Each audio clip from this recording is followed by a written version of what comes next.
It's interesting because I feel like on the inside of the church, we're fighting this historical context you talk about. In other words, we love the blessing of the cross, but we don't love to sit in it and realize this is what God's asking me to do, to die to myself and to live for him, whatever context that's going to look like for me.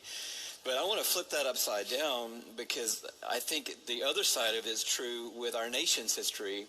We understand the curse that was slavery, white people do, and we say that was bad, but we miss the blessing of slavery, that it actually built up the framework for the world that white people live in and lived in.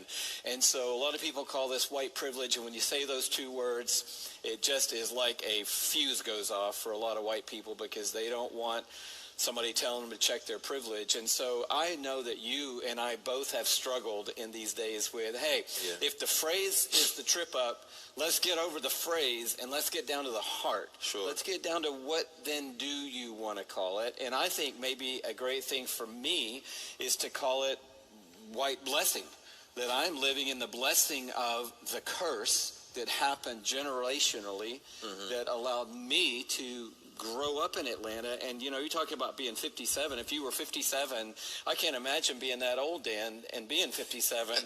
But I've said to our church, Lecrae, a few weeks ago, when I was born, the day I was born on Boulevard at Georgia Baptist Hospital in 1958, black people did not have equal rights in this city.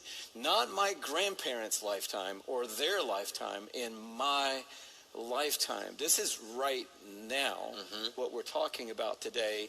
And yeah, I mean, even the idea of, and we hate to use that term privilege or blessing, but even the idea that you have the ability to dismiss is a privilege, right? Like you have the ability to not think about it. I cannot change my skin tone.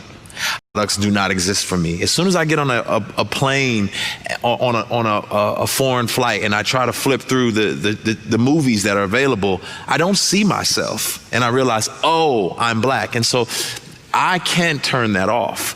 And what I think the notion of this kind of blessing, or the ability to put the blinders on, is because what my white brothers and sisters tend to think is that they don't have a culture.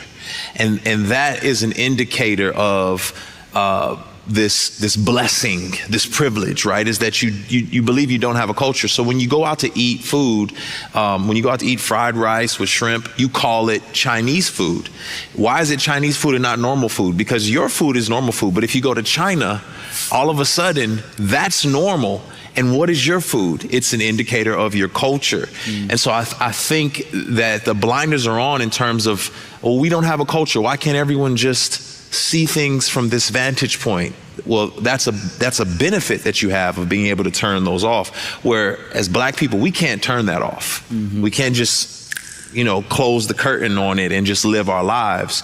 We're always dealing with these realities. So again, I really, to the point that Dan made about lamenting and having a heart for what's going on, I also think putting, for my white brothers and sisters to put themselves in positions where they have to learn from their black brothers and sisters, where they have to find people in leadership that they have to say, this is the voice that I've got to listen to, because I don't know.